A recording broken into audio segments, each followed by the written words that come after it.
Price பிடுகாடு. கர்த்தருக்கு ஸ்தோத்திரம். விசுவாசம் விசுவாசமுள்ள ஒருவனுடைய வாழ்க்கையில் கெட்ட நாளே இல்லை. தேவன் பேரில் விசுவாசமாய் உள்ளவனுக்கு எல்லா நாளுமே நல்ல நாள் தான்.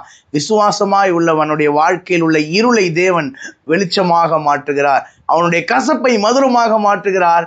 அவனுடைய தோல்வியை ஜெயமாக மாற்றுகிறார். விசுவாசம் உள்ள ஒருவனுடைய வாழ்க்கையில மிகப்பெரிய பிரச்சனை என்று சொல்லக்கூடிய அளவுக்கு ஒன்றுமே இல்லைல்ல.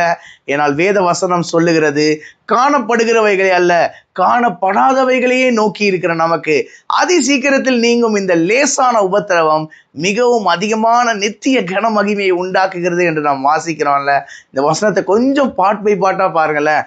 அதி சீக்கிரத்தில் நீங்கும் லேசான உபத்திரவத்தை லேசாக என்று அப்போஸ்தலனாகிய பவுல் சொல்லிவிட்டு தேவன் தரக்கூடிய மகிமையை என்னவென்று தெரியுமா சொல்லுகிறாரு? மிகவும் அதிகமாக நித்திய கனமான மகிமையை உண்டாக்குகிறது. இக்காலத்து பாடுகளான உபத்திரவத்தை லேசானது என்று குறிப்பிட்டு விட்டு தேவன் நமக்கு தரப்போகிற மகிமையை மிகவும் அதிகமான நித்திய கனமான மகிமை என்று சொல்றார்ல. தேவன் பேரில் விசுவாசமாய் இருக்கிற ஒருவனுடைய வாழ்க்கையில் தேவன் அப்படிப்பட்ட மகிமையை தான் தரப்போகிறார்.